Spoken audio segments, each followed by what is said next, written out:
place where thousands of people have spent their lives working. A place where thousands more have called home. A place rich in memories. A place called West Allis, a city of homes and industries.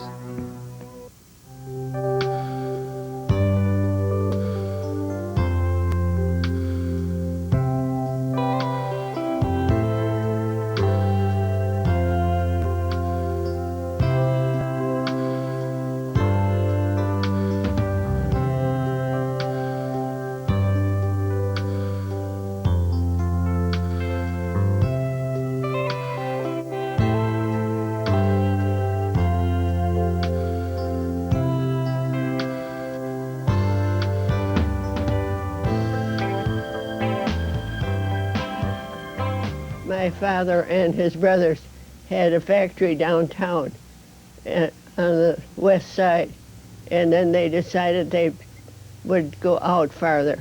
So then they bought land and built the factory on Greenfield near 84th. And the reason they did that was because there was a spur line there that went into the fairgrounds, and they could get equipment and so on using that spur line. They had some sort of a steam engine that ran all the machinery, and sometimes that thing wasn't working just right and it would backfire, and we could hear it way out at our place from 84th to 92nd. And what happened to the family business? Well, It no longer exists. no. The brothers died, and then their sons took over, and I guess Cornhuskers weren't too popular anymore. Anyway, they closed up shop and had a little business in McWanago for a while, and then they closed that up too and quit. I started at Allis Chalmers at 3:20:35, and I was so happy to get the job. I could have crawled to and from the job on my hands and knees. That was right after That's the Depression. Yep. And I started at 48 cents an hour, number one shop. Number one shop was a machine shop for all the large pieces, like condensers and hydraulic turbines and big mill, ball mill shells and things like that. I started in the steam turbine shop, which was number 4, number 5. Also later was 3.5 shop. It wasn't built yet when I got there. But we predominantly made steam turbines, and we made various other parts. So I got to know Nubby because we made some of the parts that they made also. Yeah, you always told me he made the steam turbine parts, and I made the Stone turbine parts. Right. All of the products came out of the machine shops that were going to be assembled, and they came out here on the erecting floor, and this is where they were assembled and put together and taken apart and shipped by railroad cars, by large trucking companies, to all parts of the world. Products and equipment and things came in on railroad cars and flat cars and stuff, and these trains brought these products right into the erecting shop here, and they were unloaded, and then they took them back out on the railroad tracks again. George, in order to do this erecting in these areas here, you had to have a lot of heavy goods moved considerable distances. How was that done? Everything was done by the cranes. Years ago, all of our high bay cranes were run by crane operators, and they all had hitchers underneath them until they went and changed all of the cranes to remote controls, and then each individual on the floor was his own crane operator and hitcher. Well, like I said, I started at 48 cents an hour. When I took the apprenticeship, they cut me to 24 cents an hour. quite a cut, but I was happy to do it. Best thing I ever did in my life. I moved around quite a bit in the 10-20 area. That's what they call 1, 2, 3, and a erecting shop. I started in one shop, went to 2 gallery as apprentice, went down to 2 shop as still an apprenticeship. Then I went to 3 shop, still an apprenticeship. And I finished my trade in 3 shop and was hired by Jimmy Larson, who was then the superintendent. I think he was the only one that had a college degree at that time. There was up in the top echelon of the people. And I got 85 cents an hour. My God, that's like getting 8 million like Sandberg did. What the union did is they saw to it that when you went through your apprenticeship, you got all the instructions on the various things you were supposed to learn. When I finished my apprenticeship, it was in 1940, and in 1940 we were really busy. I remember working 10 hours a day, 6 days a week. I worked every day of the month except one. That you had day off, right? The month. Out of the month. We had sandwiches here for the people that come from the shop. Used to line up the whiskey glasses here at noon. Here. See, then they come out. Then we had 3 tables over there, and the fellows would not say nothing. They'd put the glass of beer up there, give them a whiskey, nothing. They'd sit down and go out that way. You said that engineers occasionally came down in the shop. Product engineers. What would they come down to do or see? Well, they would come down to see their particular product. For example, engineers that were in hydraulics, they would come down and look at the turbines, the hydraulic turbines that were being assembled, and the governors and different things that were being assembled for their department, for their engineering. Our relationship with engineers are really good. Because they needed us and we needed them, and we come down, they'd come down and talk to us, or we'd call up and say we got a problem and so forth. And I think that we negotiated all these things very nicely and without any problem. You know? Engineers come down once in a while and ask us, can you make this thing? Can you make this or They do this? actually did ask you. They actually come down, and if you had a problem, or if you saw something that you thought was wrong, many times I had an engineer come down and go over it with me.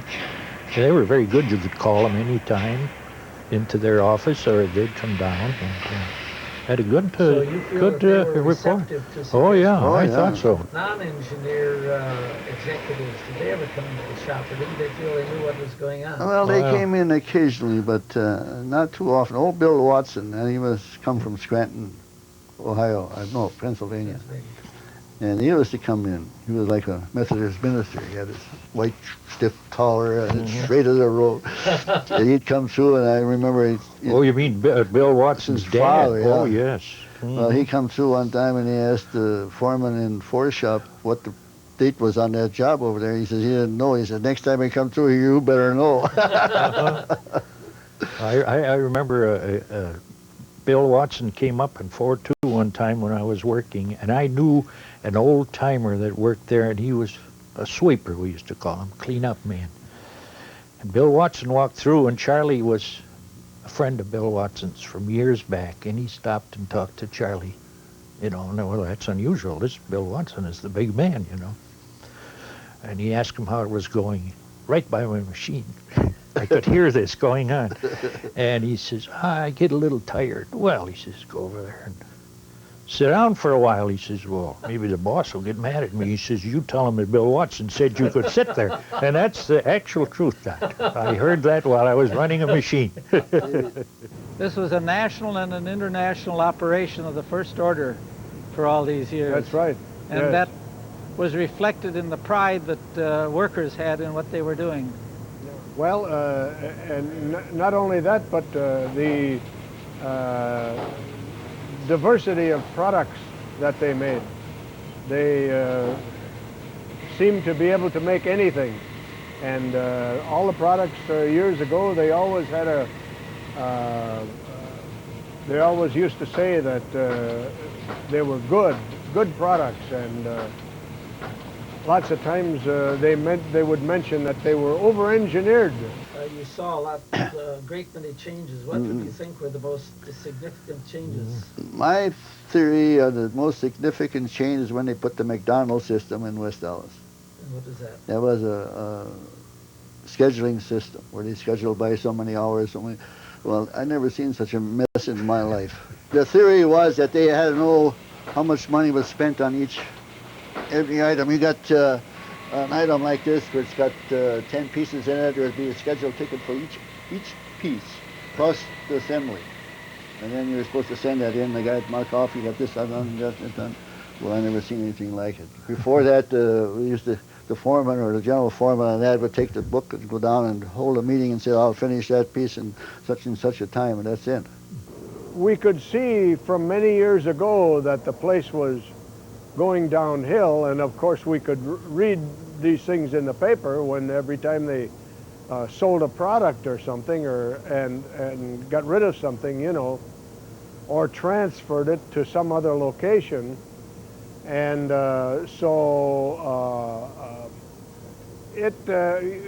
you always wondered, how long am I going to be here? You know, how long is the place going to last? I found that I think it changed for years at Allis Chalmers. The same people, I mean, they would move in different positions, but they all from within the company would be running this company, until I found that the last few years I worked there, outside people came in, were hired. They no doubt were very intelligent people, but they didn't know our business.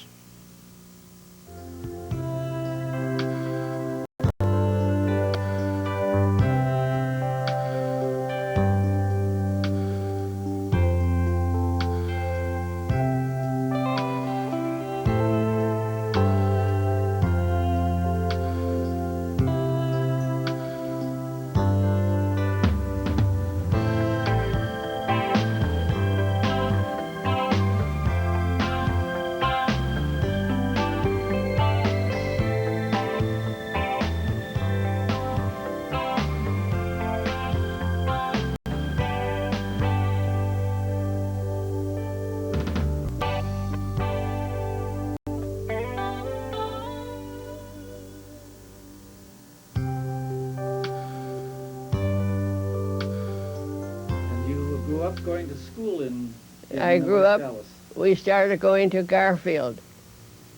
And it was really funny because there was a bell in the steeple.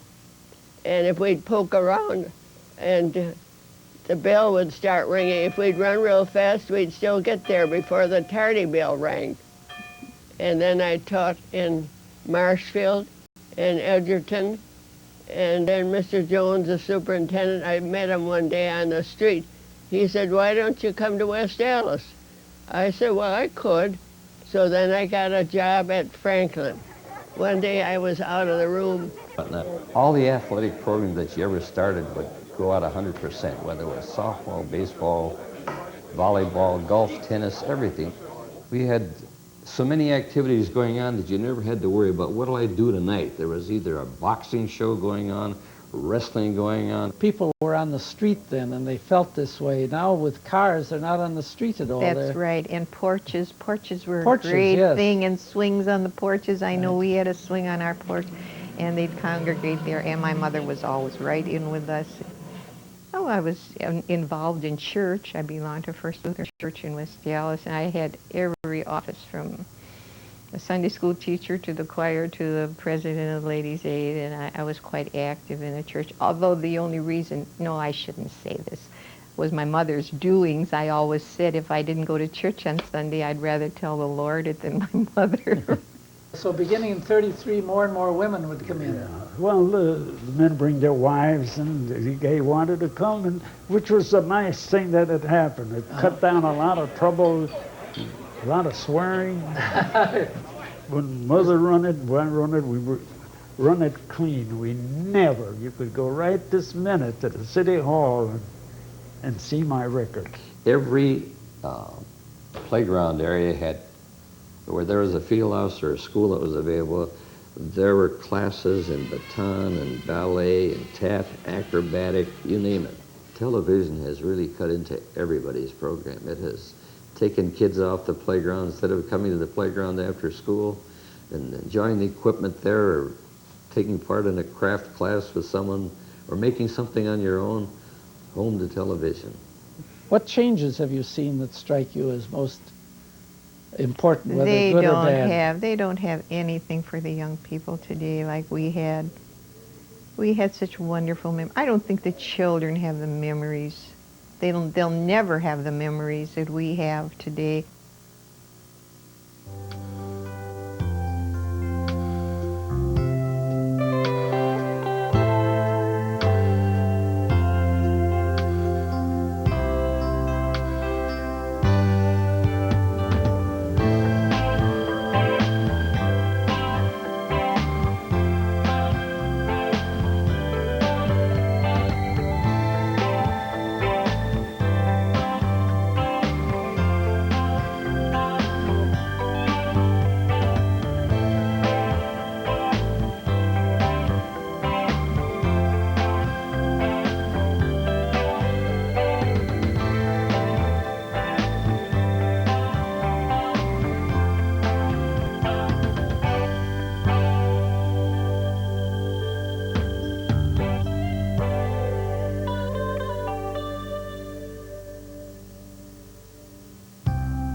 It's a place of ballads, chimes, and lullabies.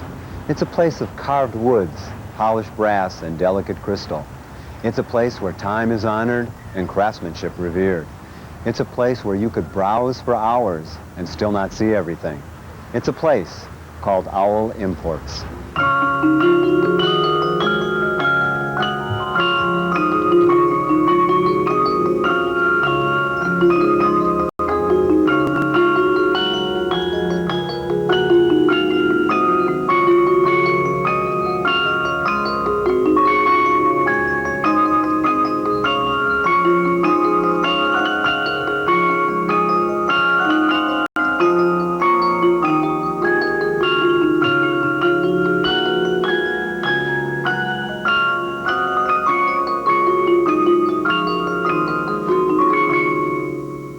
Our business started way back in 1945. We were located on the north side of Milwaukee at that time, at 27th and Center Street. We moved here in 1969. When we started business way back in 1945, we were trying to decide on a name, and somehow or other we chose the name Owl because somebody said we were working day and night like night owls, and that's where the name came from. Our strong point is having a big variety rather than a big ton of only one single clock. So when people come in, they see this big variety of selection, music boxes and clocks.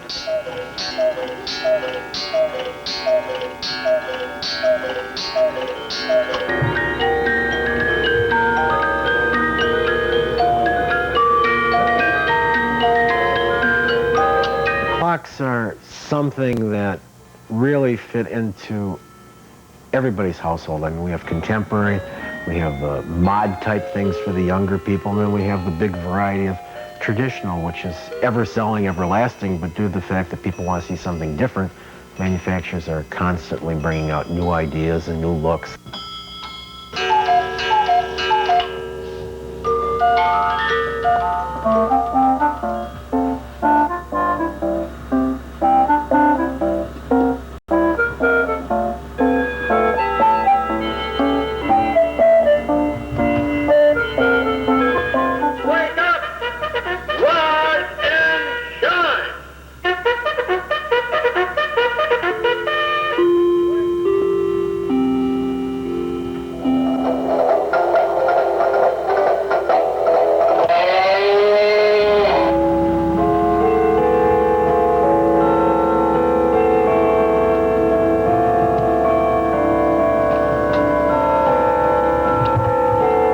On display, we actually have over 5,000 music boxes. We range in price from $10 all the way up to over $1,000. Basically, the best-selling items are things that are under 100. But when Christmas comes and a man comes in and he's in love with his new girlfriend or he's in love with his wife, price is no object, so things will sell all the way up to $500, $1,000 when it comes to be a special event. Our logo reads in music boxes we have 5,000 different types, and we've gotten to be known having this variety. And over the years, the people who buy them have become collectors. If they had one or two or three, then they wanted to have more and more of a variety, so we increased our variety as time went on. And they found, the customers found that using it as a gift was excellent because the people they gave it to kept it as a keepsake. A lot of these Swiss music boxes that we were bringing in and selling, some of our importers also carried clocks. So we decided to put in a few cuckoo clocks, a few chime clocks, to make it more interesting. So we didn't have just music boxes. Milwaukee's got a strong, big, large German ethnic heritage. Things that are made in Germany have always been popular, whether it be Crystal, Hummels, Steins, cuckoo clocks. Even your grandfather clocks, the movements are all made in Germany. Some of these German importers who were bringing in music boxes and clocks also had Steins because they came from Germany, and Steins are primarily collector items if they're made in Germany. So that's how we got started in the Steins, and that variety has grown from 1 to 2 to 50 and 100, and there's a couple thousand different Steins. We do carry a vast variety of imports from throughout the world. We have African masks, and we have brassware, and we have crystal. But with all the different things that we carry, the other pieces don't sell, but they create an atmosphere that makes our store different. Our big three selling items truly are clocks, music boxes, and beer steins. They ring the register 95% of the time. But by just carrying those things, the store wouldn't be as interesting as carrying all these other artifacts from everywhere.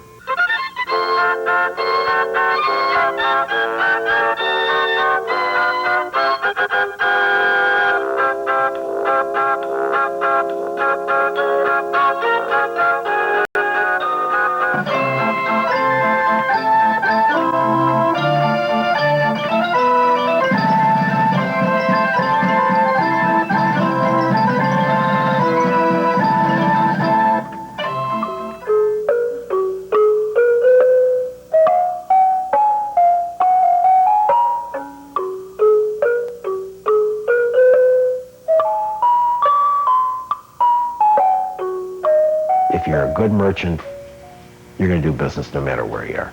If you're a bad merchant, forget about it. It does help to be in a major mall, but who can afford it? And then there you're working 24 hours a day just to pay your rent and everything. But our business in West Allis is fine, knock on wood. We have no intentions of moving anywhere. I mean, it's just fine. My wife and I, who started this business, are gradually phasing out.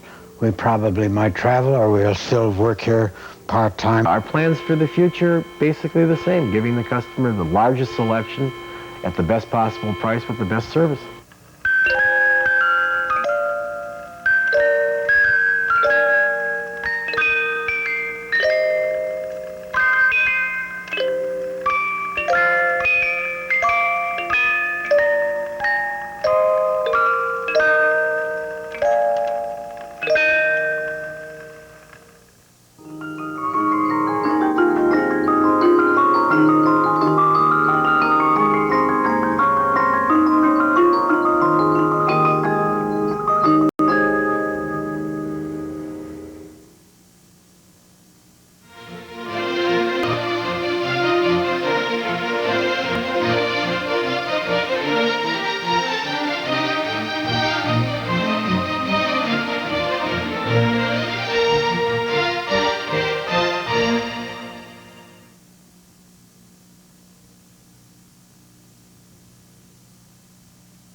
Wait! All the stuff you're throwing away goes into a landfill. Yucko. It's me. And privilege. By following these simple steps, casting your vote will be as easy as ever. Remember to register and vote during the next election.